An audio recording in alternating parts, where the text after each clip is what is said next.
Fortification update has been out for a little over a week now, and in that time, I've been doing my best to experience the update and collect my thoughts to approach it with as a level head as possible. It's no secret that I thought construction shouldn't have been the first priority of Planetside 2's 2023 updates, but here we are nonetheless. So, g'day there once again viewers, your mate Kamikaze78 here, and today, we are going to have a talk about the Fortification update and what it brings to Planetside.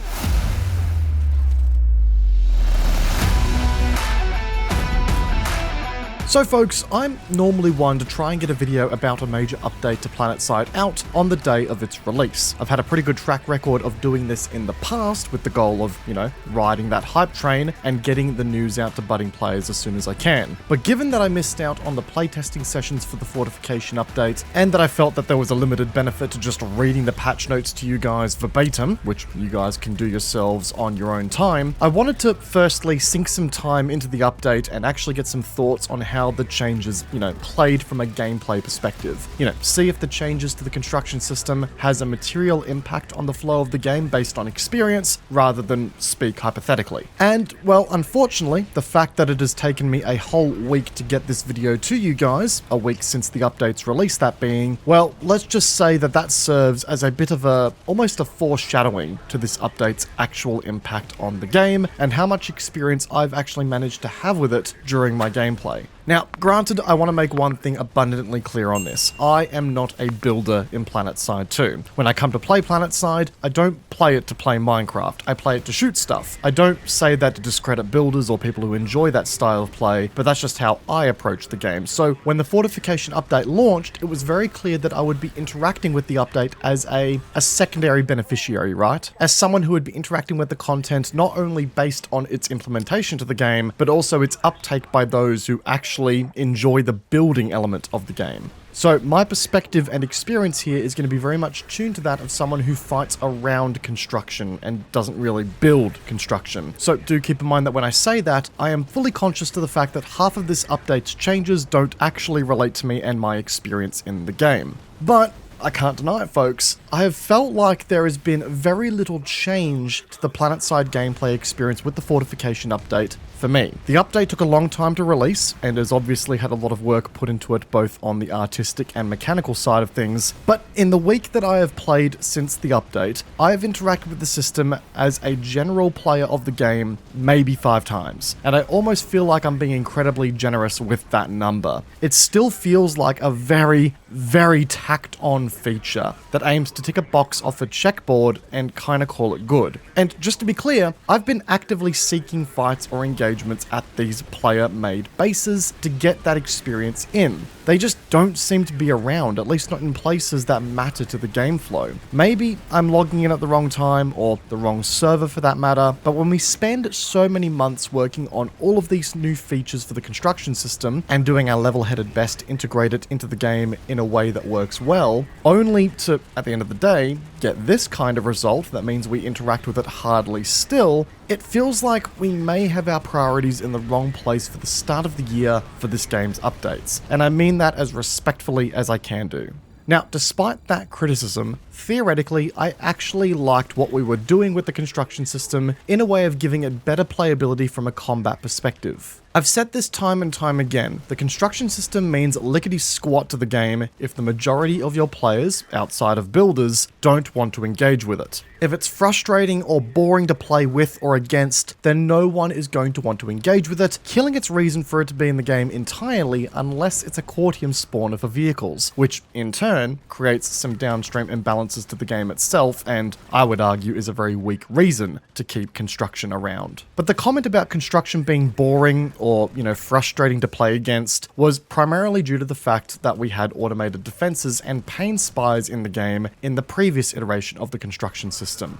So the changes that were made, things like large-scale structures that you could fight within, sorter, mini objectives that almost looked like they were going to play in a sort of Rush-esque game mode from the Battlefield franchise, no more pain spies, no more automated turrets, all that stuff, this all sounded really cool to me, and I was excited to see what kind of combat we would get with these revamped player-made bases. But here we are, post-update with very little fights taking advantage of the system, and I think that comes down to 3 major factors. Number 1, the overall weakness of the construction system to tank fire and orbital strikes, placing no requirement for fighting to actually occur in a player-made base. Number 2, the actual reasons for a player-made base to exist in the context of the objectives on the wider map. And number 3, the mentality that exists behind player-made bases in comparison to development-made bases. So to address the first key point here, I actually side with the builders on this one, and this may come as a shock to many, but player-made bases are being destroyed far too easily at the moment. Tanks just tearing down walls and structures is a symptom of the wider issue that doesn't allow good fights to occur at these player-made bases at the moment. It's simply the path of least resistance, and on top of that, should a pair of outfit pocket orbital strikes come into play, then it's good night immediately to the base there as well. In all honesty, I remain of the opinion that these days, pocket orbital strikes are not conducive to healthy fights, both for construction and non-construction fights, and just tend to ruin good fights more often than not. The construction system is definitely a byproduct to that issue there as well. And I do agree that amping up the durability of a lot of the construction pieces will go a long way to facilitating better, longer-lasting fights at these player-made bases. So that solves the issue of making player-made bases sturdy enough to house fights accordingly. A pretty simple fix, right? Just a couple of sliders here and there in theory. However, the two remaining problems are not simple issues to fix, and I actually think that by making bases more durable, you're likely to exacerbate another issue that we're going to discuss here shortly. Firstly, the reason for construction to exist. Now, credit where credit is due. We actually made a fair, solid attempt to legitimize construction into the core flow of a map with the Fortification update, and that was by turning vehicle capture point bases into bases with permanent silos for constructing bases. Honestly, a good feature there and a good effort. I've got to give credit where credit is due. That's a pretty solid idea. But on a lot of the continents in the game, there are very few of these bases around, most of which tend to sit on untraveled lattice lanes that see very little action, often ways to completely circumvent them. And implementing more of these bases is not a simple endeavor, as it requires reworks of continents to house these areas, which also means destroying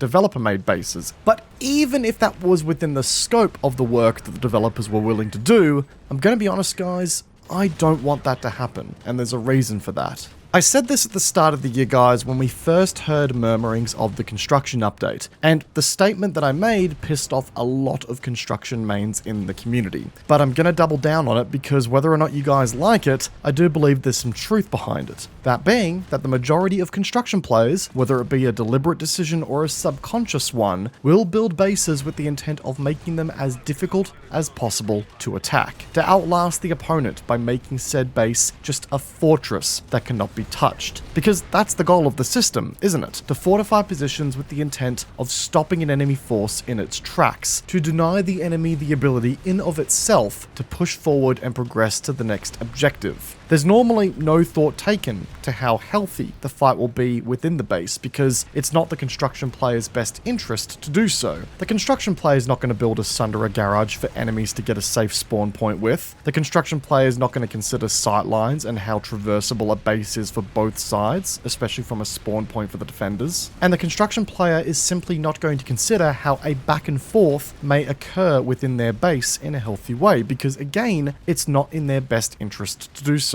As a construction player, with this system that they've chosen to get good at, the metric for success is how successful your base is in stopping the enemy in their tracks, not how successful your base is in facilitating a good fight. With developer-made bases, on the other hand, these considerations are made because, in this case, a developer actually wants there to be a healthy back and forth at a fight. They want a base to provide ample opportunity for flanks, for holds, all that fun stuff. Consideration is taken to sightlines. Consideration is taken to how long it takes attackers to spawn and move to an objective versus defenders. It's all stuff that provides healthy gameplay flow and keeps players coming back to that base because, well, the base facilitates a good engagement. A developer-made base acts as a neutral third party that players need to work with as needed. It's a catalyst to a good fight, not the decision maker behind the outcome of a fight, assuming of course the base is well designed, that is. A player-made base, however, will often, if not always, have that bias in mind that doesn't welcome a healthy back and forth. And that will continue to be the construction system's biggest weakness in Planetside 2 when it comes to making it relevant. If builders don't build bases that actually house room for back and forth engagements, then builders also can't expect players to adopt their creations as gameplay spaces when other options exist. And truth be told, not to sound too defeatist here, but I don't really know if you can update the construction system at all to change that mentality within builders.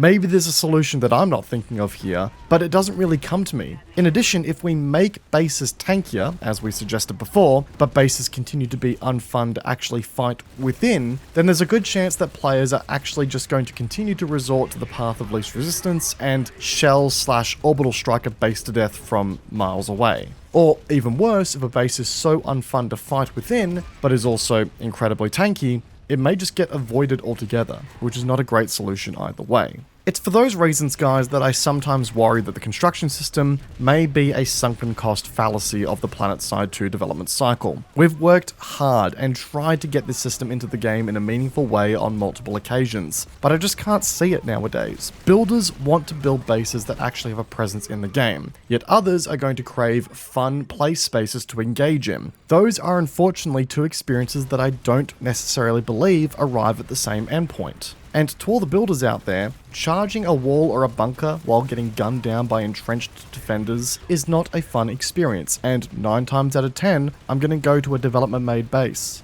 But yeah, I don't mean to sound so defeatist, guys, but that has been my general sentiment around the construction update so far. Quite frankly, in my time of playing the game since the update, I've seen very little of it, and the times that I have seen it, it's just been a very weak set of interactions as per usual. Personally, I don't know what the next steps are for Planetside in its development. I just hope that we park construction for a while, if not forever, because I genuinely feel that we are at a point of zero sum if we continue to focus on it. But anyway, folks, jump into the comment section down below because I would like to hear your thoughts on the Fortification update for Planetside 2. Do you think it's a hit? Do you think it's a miss? Do you think we're somewhere in between? Let me know down below. If you guys enjoyed today's video and the gameplay, hit that like button down below as it does go a long way to supporting the channel. And should you see yourself coming back on the regular, hit that subscribe button whilst you're at it to stay up to date with all future content releases. Also, check out our social media links, including our Twitch channel where we stream 3 days a week. It'd be great to have you guys there too. Once again, guys, I hope you enjoyed today's video. Peace out, and I will see you guys all in the next one. Take care, guys. Have a good one.